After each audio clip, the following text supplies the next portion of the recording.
Welcome to Sex in the News. We are the Siegel Brothers.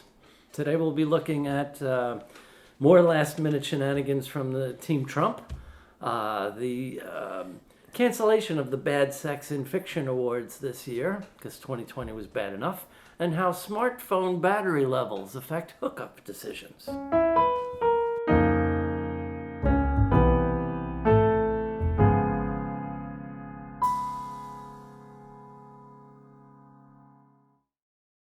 Our first piece for tonight. Again, it's the title really says so much of it right there. The title of this particular article. Yet another major ideologically driven last-minute rule change from the Trump administration. Mm-hmm. And we've been talking about this a lot, right? Yeah. Don't look at the clown show, the carrying on, the yelling and screaming, I won, right. I won. The bright, look shiny at all objects. this horrible shit he's doing. Right. Last minute to everything Obama did, he won't leave until he's overturned the very last decision Obama's ever made.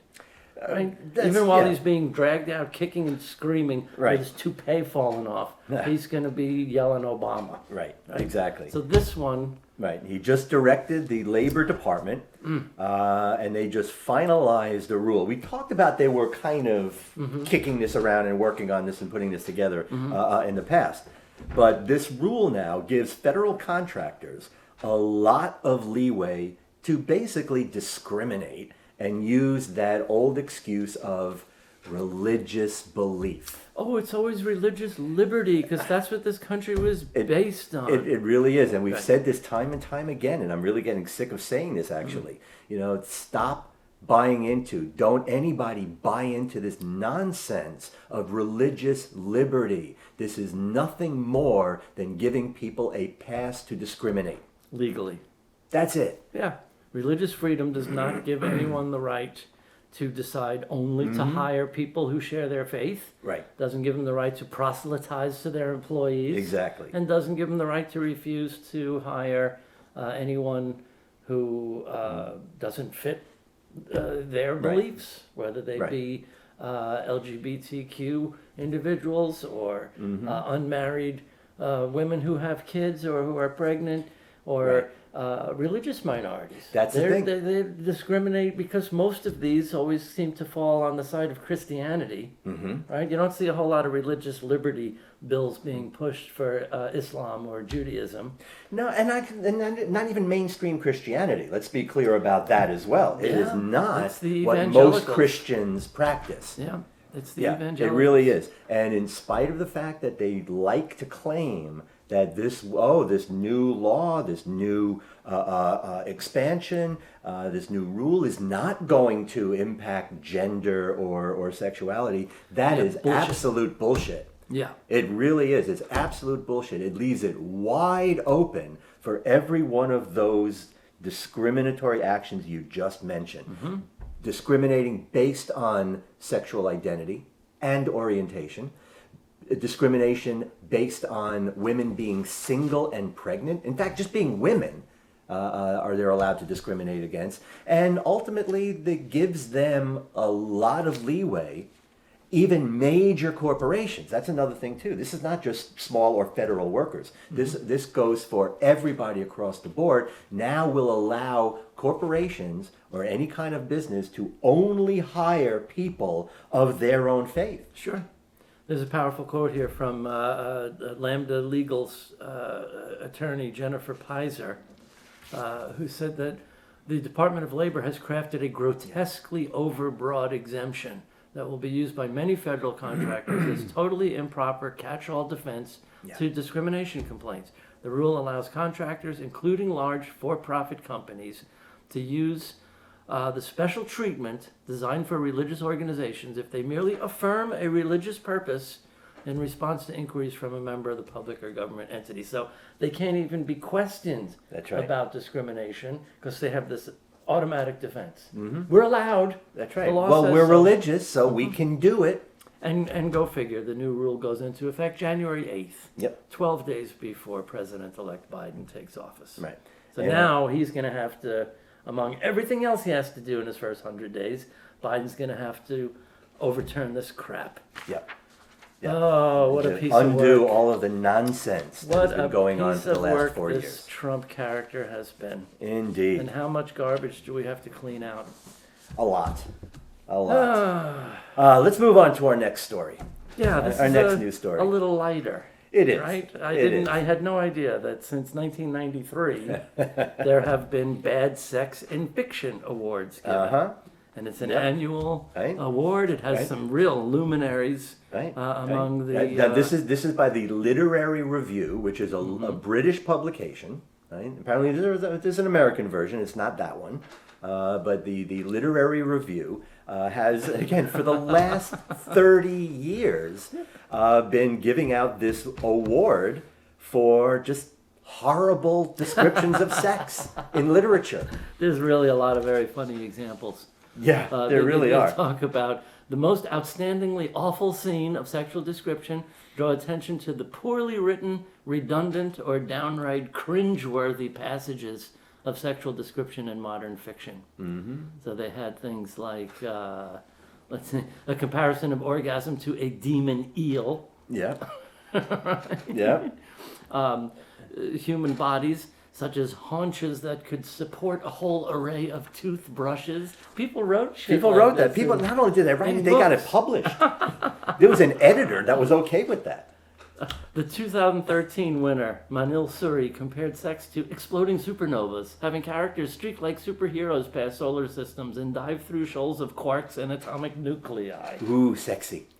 Now, there's one in here I have to take objection to, right? Yeah, and Because- I agree with you on it because I do kind of like that phrase as well. Yeah, because the brilliant and never bad fiction, the late great Norman Mailer was given one of these awards posthumously Yes.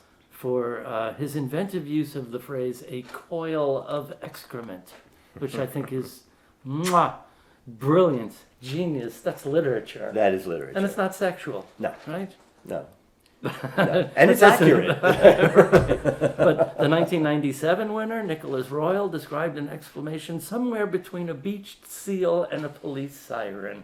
Yeah, and that was supposed to be some kind of sexual That's bad. exclamation. That's Yeah, bad that's pretty fiction, awful. right? That's award winning.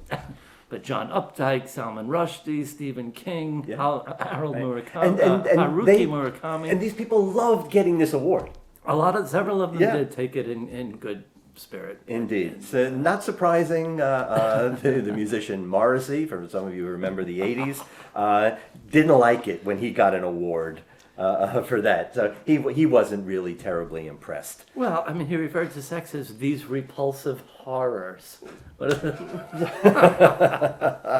So the story is that the folks who did this bad sex in fiction award, figured that 2020 was just crappy enough. They didn't need to add anymore, so Right. they've canceled this year's Right. awards. So for those of you who Well- are waiting for the 2020 21. winners to be announced, We'll have to wait Sorry. for 21. yep, And now that I know it's a thing, I'm going to be looking for it. there you go. Right. There you go.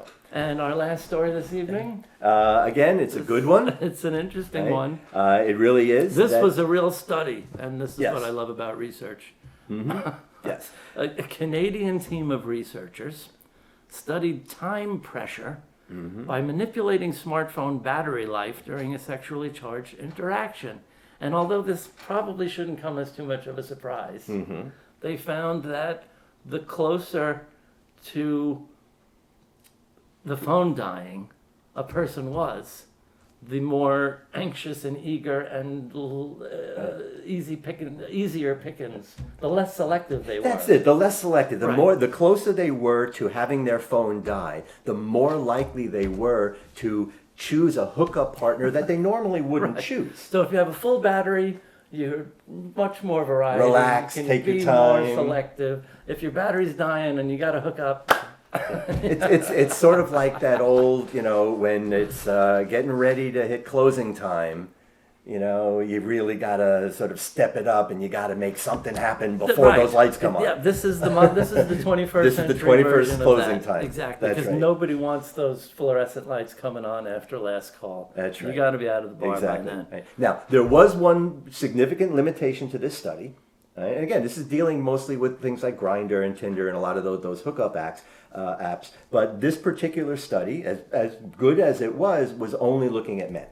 Men who So have this sex was with men. only men who were looking to hook up with men, which, to be honest with you, I think is a pretty good barometer of how hookup apps work, because that really is the major consumer base for a lot of these hookup apps. So I think it's yes, it's a significant limitation, but I don't know that it's terribly limiting in terms of looking at the information. Yeah. They say it turned out that people in the 5 to 20% battery life conditions were more likely to say they'd hook up with the other person than those in the full battery condition. That's right. That's our goofy stories for tonight. To maintain your own integrity, to maintain your self-accept, to keep your standards, keep your phone fully charged. Touché.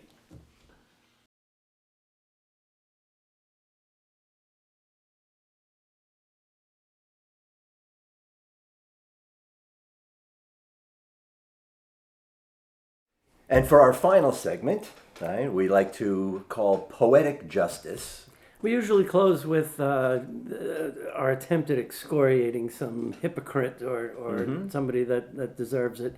But this one has a little happy twist, right? Yeah, this is poetic justice. It is. Right? It really Right. is. We're not being ironic here. We're actually wanting to bring this to you. And this is one of our Florida neighbors, a woman in Port St. Lucie, a veteran, Yep.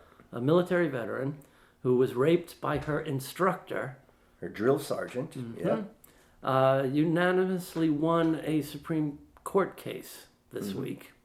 Harmony Allen, who served in the Air Force, claimed that she was beaten and raped by Master Sergeant Richard Collins in 2000 when she was 19 years old Right. and new in the military. Right. While she reported to military officials, she kept his name secret. So, right, imagine. Right. For 10 years. Yeah. Right? For 10 years, she reported it, but did not report his name, at least publicly. Now, there was a case, right? And again, 2014, she did name her attacker and began a legal process, right? So this is 14 years later. 3 years, right? Ultimately, 3 years later, Collins was convicted of rape, battery, and assault, Exactly. and sentenced to 16 years in prison. Right. So However, you think that would be justice? well, right? we have an appeals Yes, we do. portion of the program. And after appeal, Collins was released from prison after serving only 2 years of a 16-year sentence, Right. and won his appeal because his lawyers argued that, according to some Uniform Code of Military Justice, rape occurred between 1986 and 2006 can be prosecuted only if it was discovered and charged within 5 years. Right. So they pretty much exonerated, or not, I don't know if they didn't exonerate him, but they commuted his sentence, basically released him from prison. She then took this even further.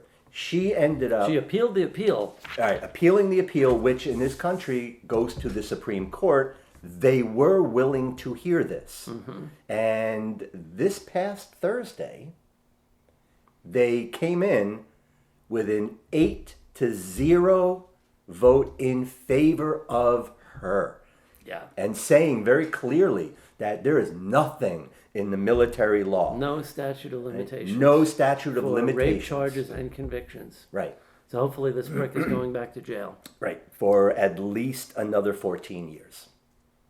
So this is good news. We want to, this is justice finally being served, and we want to kind of honor that.